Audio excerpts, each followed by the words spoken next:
Adventure in Pipeman on W4CY Radio.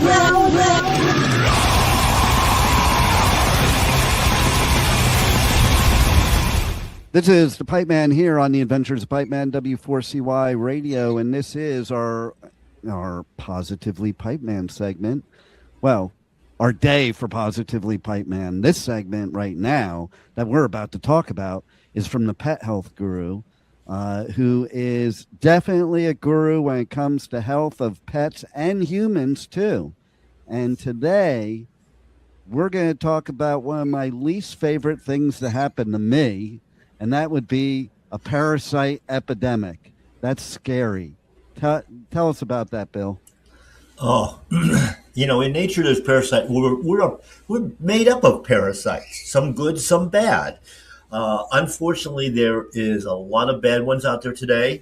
Our pets, of course, we're warned about it all the time. Take that poop sample in to the vet so they can check for parasites because it might be transmissible to people.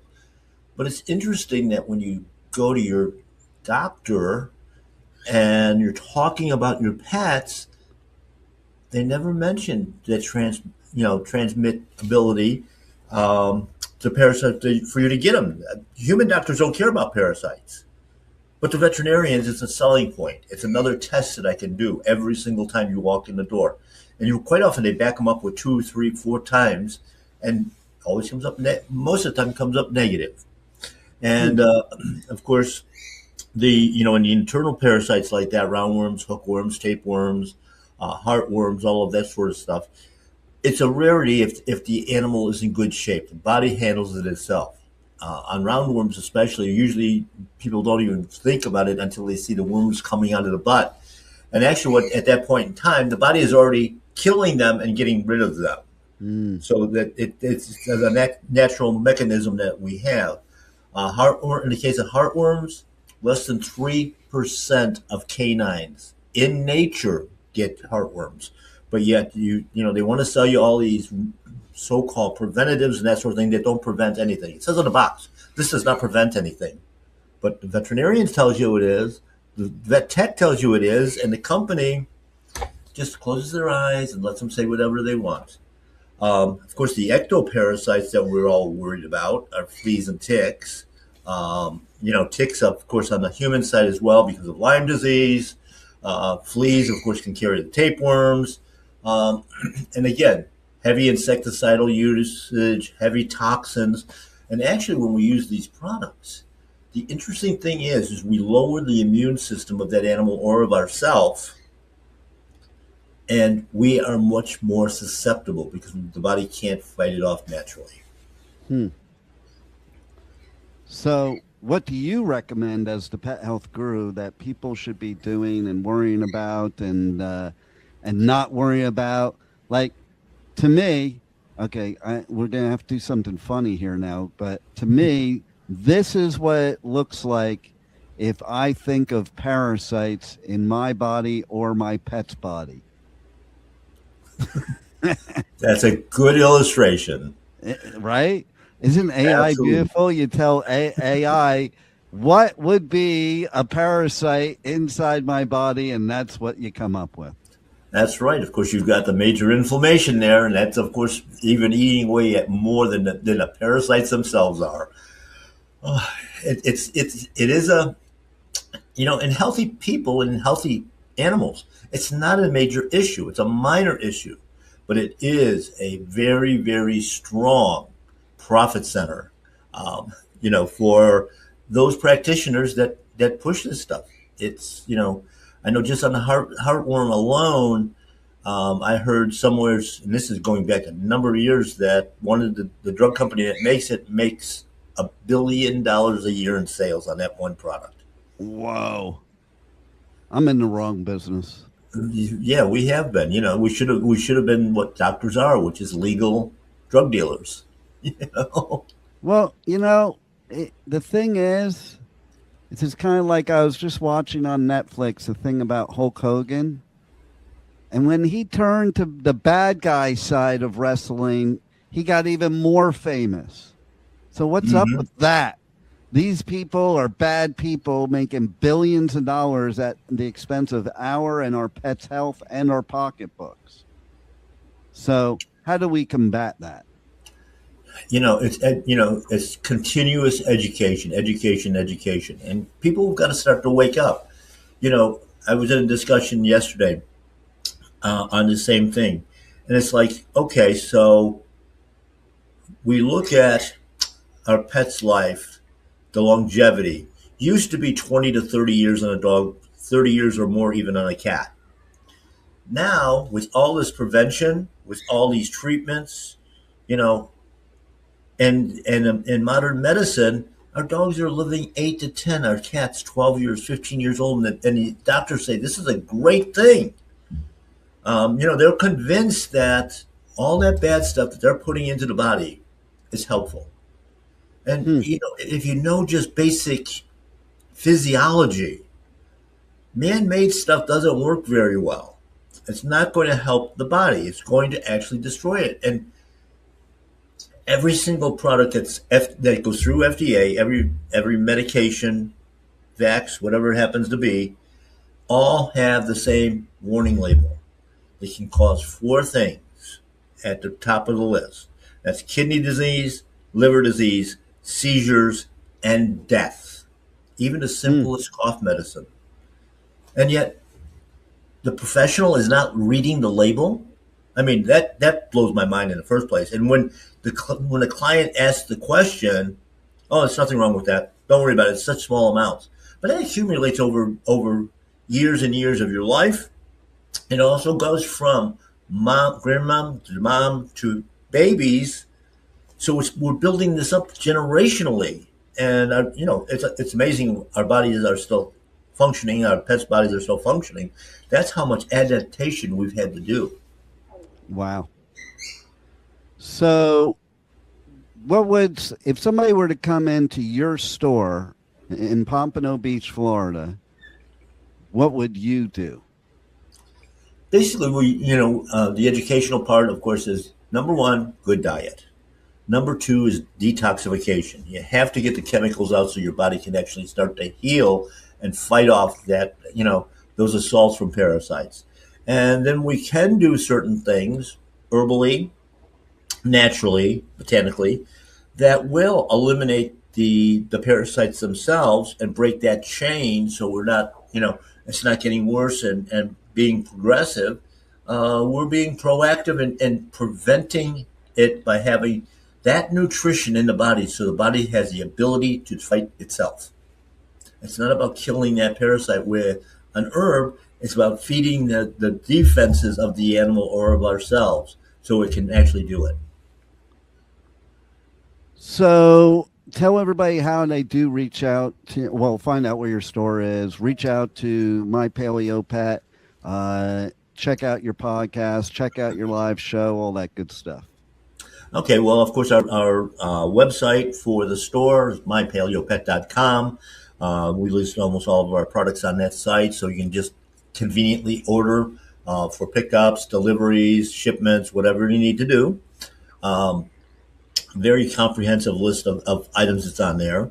Of course, I can be reached on social media, Facebook, Instagram, all those things, under Pet Health Guru, under My Paleo Pet, BioComplete, which is our manufacturing company. And we are in the process of moving the store as we're recording this, and just go on for the latest in updates, social media wise, listen to the show, and watch, sign up as a VIP, because if you sign up, you're going to get the newsletter, and that's going to tell you exactly where we are. And the physical move is only about a half a mile. So we're going to be in the same vicinity, which is good. It'll make it easier for clients to be able to find us. And we're going to be adding a bunch of new services to it as well. And tell us about the new services. Well, of course, we do the nutritional consultations now. But, in the past, we've done things like hair mineral testing and different things like along those lines. But we're going to have a educational center in there. So we'll be able to teach and have a location where we can have guests and lecturers, and we'll be increasing Zoom calls on products, procedures, stuff of that nature. And of course, our focus is going to be a lot on detox, because if we don't detoxify the body, we don't have a chance. And here's some trivia for you to answer. How many pet owners have ever detoxed their pet? How many in total? That's impossible. Well, I don't know in total, but maybe percentage-wise. Let's talk about percentage-wise. Knowing just using the pet food numbers, less than 15% of the pet population is fed raw food, which means that 85% of them are listening to what they're being told by the medical community and pouring more toxins, either in the form of food or other things, into their bodies. So I'm going to say it's probably very low, probably 4 or 5%. Wow. It's amazing. They haven't been told anything else. It really is crazy. So what if you were to guess about humans? What would you think? Well, most of the time, doctors don't talk about parasites at all. I mean, about the only parasites I can ever remember doctors in the medical field talking about were head lice, and occasionally you'll hear about a person that's got a tapeworm, unless you're visiting, some of the third world parts of our world, and in which case there are a lot more parasites that are there. Of course, the biggest parasite that we have to face is, like you said, ticks, and of course mosquitoes. Oh, there was a mosquito that was in my house the other day. It was the size of a bird. Like literally, it was on the wall. It looked like a daddy long legs to me at first. I've noticed a lot of bigger ones now than we've ever had, and you have to wonder if that's part of that Bill Gates thing, that he's been releasing all these mosquitoes by a lot, that are supposedly sterile, but it looks like they're more like sumo wrestlers. Yeah, well, and then what else? And did you hear about the new thing that they have now in the Everglades? These Asian eels that are very invasive. Yep. Yeah, you got that. You got Komodo dragons. Of course, the iguanas have been here forever. The pythons have been here for a long, long time. And there's literally dozens and dozens and dozens of species that have not made the news yet, but they're coming. Of course, the deadly toads too. Oh, well, we've known about those for a while. Yeah. Tell people that, because we have droves and droves of people moving to South Florida. Warn them about what a pet should not encounter with those toads. It's just, you have to maintain control of your animal. That's part of the training thing, because they can be very, very deadly, actually. And if you do encounter one, the first thing you're going to do is start, grab a hose and start flushing out the mouth as quickly as you can. And then, you can use things like charcoal to neutralize it. But yeah, I mean, it can be quite deadly. The other thing is generally speaking, dogs aren't looking for food in the wild unless they're on a very poor diet, because if you're taking care of them with a good species appropriate diet, they're just not looking for it because their body doesn't crave something different. And, animals aren't just, our dogs and cats are just not natural killers. They kill for a reason, and that's nutrition. And if they're not getting the right nutrients, they're more likely to obviously have these encounters. Well, as always, you're a wealth of information, and man, let's get rid of those parasites. They need to reach out to you, Bill. That's all I got to say. And for those of you that want it real easy, just point your camera at the screen and you'll see that QR code in the top left, My Paleo Pet, and you can hit that QR code and I'll bring you to the My Paleo Pet website. And then you could request them for more information from there. That's a great idea. Yeah, we appreciate you doing that. Well, you have a beautiful day, Pet Health Guru, and all our listeners, stay tuned. Don't go anywhere, because coming up next, We're going to be doing some ticket giveaways to festivals, and we're going to talk some powerful business strategies. Pipeman will be right back. Aftershock, the West Coast's largest rock, metal, and punk festival, returns to Sacramento this October with My Chemical Romance, Tool, Limp Bizkit, Pierce the Veil, plus Suicide Boys, Queens of the Stone Age, The Offspring, A Day to Remember, Wu-Tang Clan, and more. Aftershock, October 1st through 4th. Passes are on sale now, starting at only $1 down at AftershockFestival.com. Louder Than Life, North America's loudest rock and metal festival, returns to Louisville this September with My Chemical Romance, Iron Maiden, Tool, Limp Bizkit, plus Pantera, Pierce the Veil, Gojira, Papa Roach, and more. Nearly 200 bands across 7 stages. Louder Than Life at the Kentucky Expo Center, September 17th through 20th. Passes are on sale now, starting at only $1 down at louderthanlifefestival.com.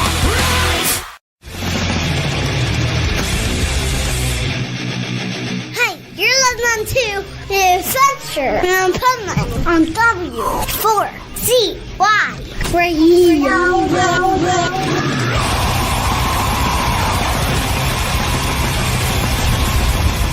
This is the Pipeman here on the Adventures of Pipeman W4CY Radio, and this is our Positively Pipeman segment.